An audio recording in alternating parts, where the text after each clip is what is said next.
Hello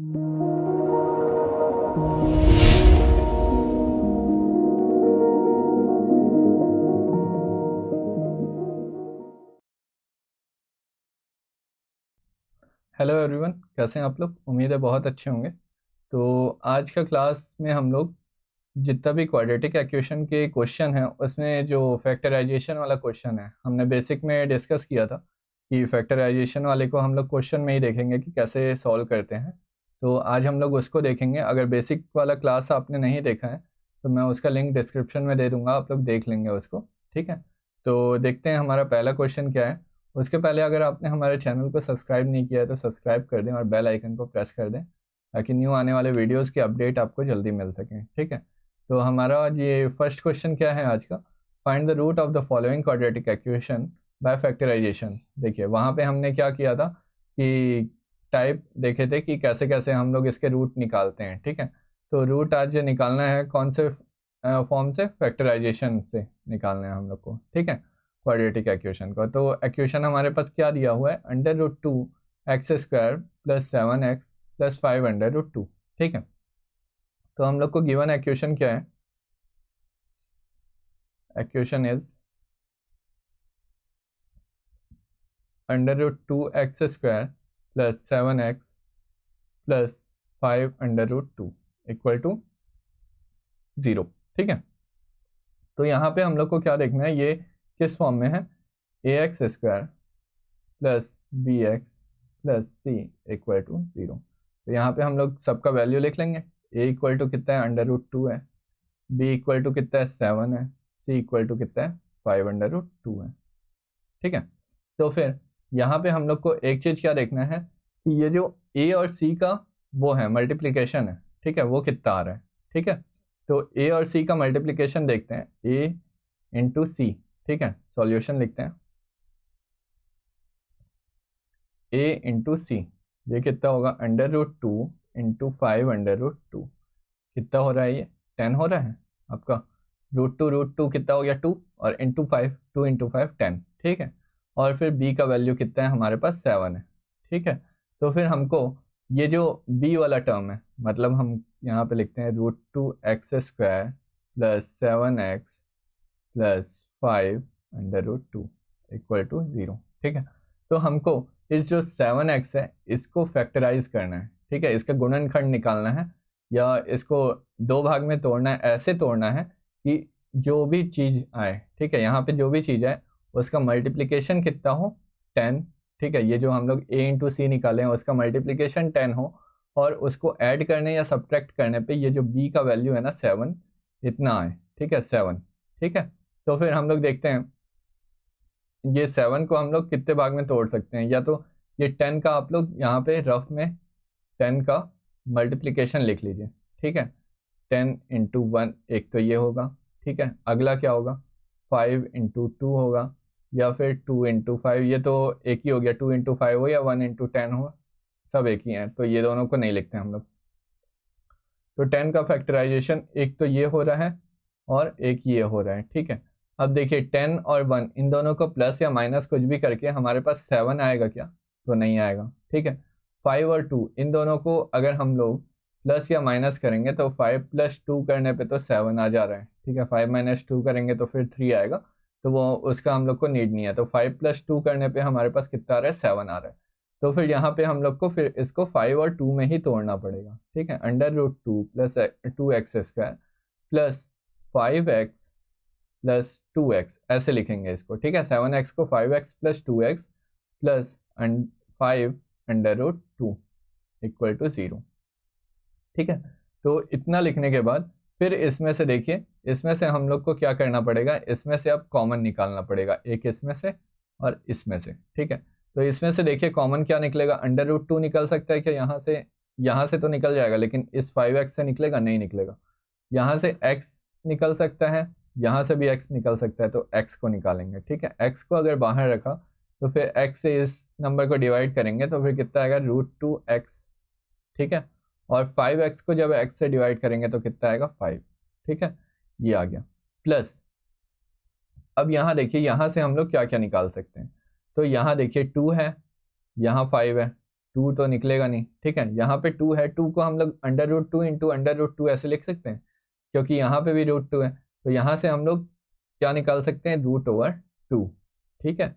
और तो फिर अंदर कितना बचेगा, और x एक ही जगह है तो x नहीं निकाल सकते हैं, ठीक है। तो 2 को अगर √2 से डिवाइड करूंगा तो कितना बचेगा, √2 बचेगा, और फिर x तो है ही है क्योंकि बाहर नहीं निकला है, तो फिर प्लस, ठीक है। तो फिर उसके बाद 5√2 में से √2 निकालने पे कितना बचेगा, 5 आएगा, इक्वल टू 0। अब देखिए, अब आप क्वेश्चन को सॉल्व कर रहे हैं वो सही है कि नहीं है, ये आपको यहाँ से पता चल जाएगा, क्योंकि ये जो ब्रैकेट में वैल्यू आ रही है ये दोनों जगह एक ही वैल्यू आएगी, ठीक है। अगर अलग अलग आ रही है तो आपको यहीं पे समझ जाना है कि आप गलत सॉल्व कर रहे हैं, ठीक है। फिर उसके बाद देखिए, इसको फिर अलग अलग कैसे लिखेंगे, ये x है, यहाँ पे +√2 है, तो इसको या तो आप ऐसा देखिए कि ये पूरे नंबर में से हम लोग क्या कॉमन निकाल सकते हैं, तो ये चीज़ यहाँ भी है, ये चीज़ यहाँ भी है, इसी चीज़ को बाहर निकाल देते हैं, ठीक है। या तो फिर आप ऐसे लिख दीजिए, x +√2 को लिख दीजिए अलग और इसको अलग लिख दीजिए, तो फिर यहाँ से हम लोग कॉमन ही निकाल लेते हैं, ठीक है, ये पूरे में से, ठीक है। क्या कॉमन निकालेंगे, ये जो छोटा वाला है, ये वाला है ना ब्रैकेट के अंदर वाला है, इसको कॉमन निकाल लेते हैं, तो √2x + 5 ये कॉमन निकाले, तो फिर अंदर क्या बचा, x +√2 इक्वल टू 0। अब क्या करेंगे हम लोग, अब हम लोग को ये जो दोनों वैल्यू आया है, ठीक है, एक बार इसको एक बार इसको, दोनों को अलग अलग करके 0 के इक्वल करेंगे, तो हमारे पास x की क्या आ जाएगी, वैल्यू आ जाएगी। तो एक बार मैं √2x + 5 इक्वल टू 0 करता हूँ, और एक बार क्या करूँगा मैं, x +√2 इक्वल टू 0, ये दोनों करूँगा, ठीक है। ये रफ वाला एरिया, ठीक है। अब देखिए, यहाँ से 5 को इस साइड भेजेंगे तो कितना बन जाएगा, -5 बन जाएगा, तो यहाँ पे क्या बचेगा, √2x, और फिर x की वैल्यू, ये √2 नीचे जाएगा तो -5 कितना आएगा, √2, ठीक है। ये पहला वैल्यू आ गया x का, ठीक है। और फिर वैसे ही x इक्वल टू, ये √2 है, ये इसको इस साइड भेजे तो -√2, तो x की वैल्यू एक ठो क्या आ रही है, -√2 आ रही है, और एक ठो क्या आ रही है, -5/√2। इसी को हम लोग इस फॉर्म में भी लिख सकते हैं, ठीक है। यहाँ पे -5 लिखे, इंटू ऊपर में √2 किए, नीचे में √2 किए, ठीक है, क्योंकि ये तो कट सकता है ऐसे √2, तो फिर ये क्या हो जाएगा, -5/5√2/2, ठीक है। एक x की वैल्यू ये आ गई, और एक और क्या आ गई, -√2। तो ये आपका हो गया आंसर, ठीक है। ठीक, तो ये आपका आंसर हो गया। अब एक और क्वेश्चन देख लेते हैं आज, ठीक है। तो the altitude of the right angle triangle 7 centimetre less than it's base, ठीक है। तो यहाँ पे राइट एंगल ट्रायंगल की बात किया गया है, और उसका जो एल्टीट्यूड है वो 7 सेंटीमीटर लेस देन है इससे, बेस से, ठीक है। और हाइपोटेनियस कितना दिया है, 13 सेंटीमीटर। तो फिर हम लोग यहाँ पे एक ठोक राइट एंगल ट्रायंगल फॉर्म कर लेते हैं, ठीक है। ये ऐसा बेस को बोला है, ज़्यादा बड़ा रखने बोला है, क्योंकि यहाँ बोला है ना बेस से कम है एल्टीट्यूड, तो एल्टीट्यूड या फिर इसको परपेंडिकुलर हम लोग बोलते हैं, तो परपेंडिकुलर लिख लेते हैं यहाँ पे, या एल्टीट्यूड ही लिख लेंगे हम लोग अब, तो बेस, ठीक है। अब क्या बोला है, बेस से 7 सेंटीमीटर कम है, तो फिर हम लोग को अज्यूम किसका करना पड़ेगा, बेस को करना पड़ेगा, तो बेस को कितना ले लिए, x, और जो हाइपोटेनियस है, हाइपोटेनियस का वैल्यू कितना दिया है हम लोग को, 13 सेंटीमीटर, ठीक है। और ये अल्टीट्यूड कितना है, 7 सेंटीमीटर कम है, तो x -7 ऐसे कर सकते हैं। अब यहाँ पे हम लोग इसको लिख लेते हैं, ठीक है। Solution, let assume base of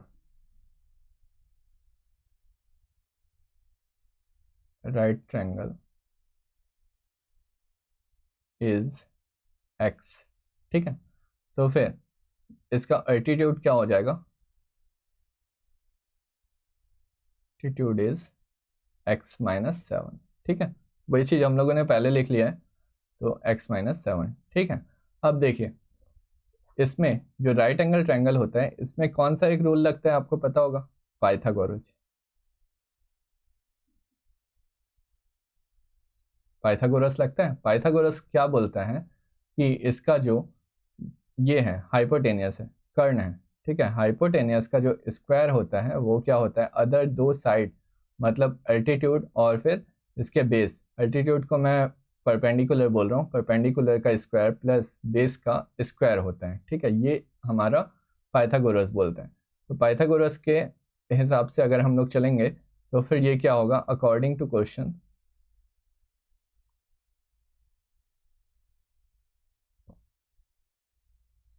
पूरा वैल्यू डाल देते हैं, हाइपोटेनियस कितना है 13 है, 13 का स्क्वायर इक्वल टू ये परपेंडिकुलर हम लोग कितना लिए हैं x-7 इसका स्क्वायर प्लस बेस कितना लिए हैं x इसका स्क्वायर, ठीक है।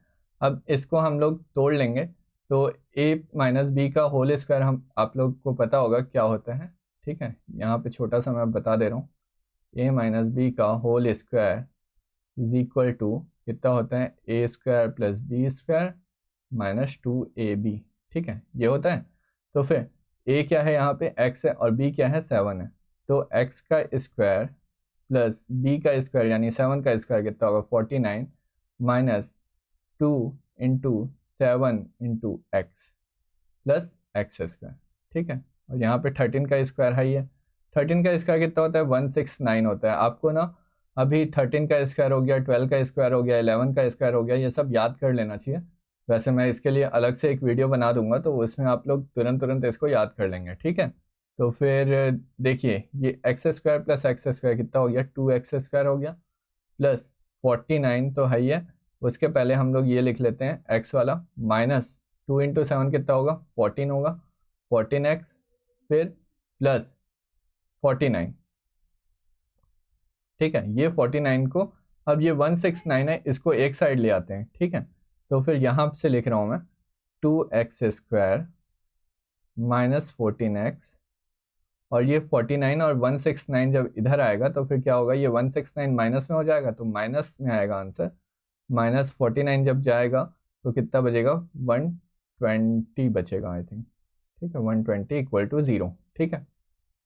यहाँ जगह नहीं है इसलिए मैं इस साइड कर रहा हूँ इसको, 169 को इधर ले जाएंगे तो यहाँ पे 0 बनेगा तो उसको मैं डायरेक्ट इस साइड पे लिख दिया हूँ, ठीक है, तो उसको वरी नहीं करेंगे आप लोग, ठीक है।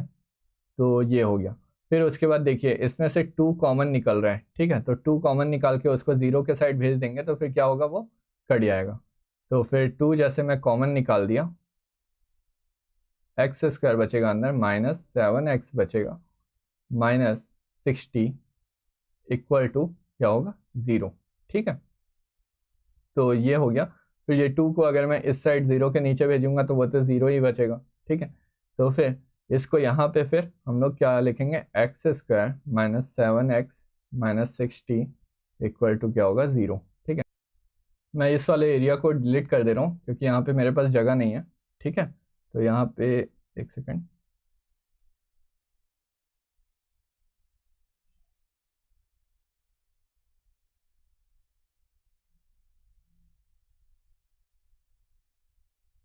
ये फोटो को हम लोग रहने देते हैं, ठीक है, और ये रहा हमारा, इसको हम लोग को सॉल्व करना है, ठीक है।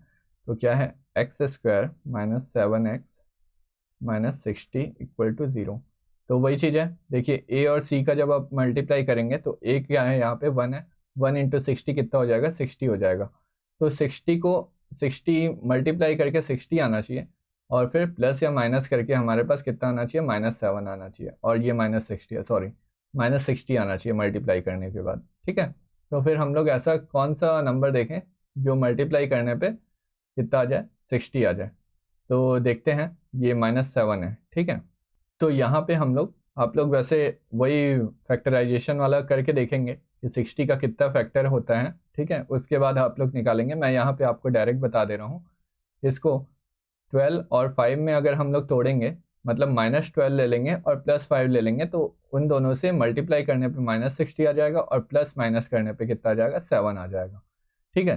तो फिर यहाँ पे हम लोग लिखते हैं x square -12x plus 5x -60 equal to क्या होगा 0, ठीक है।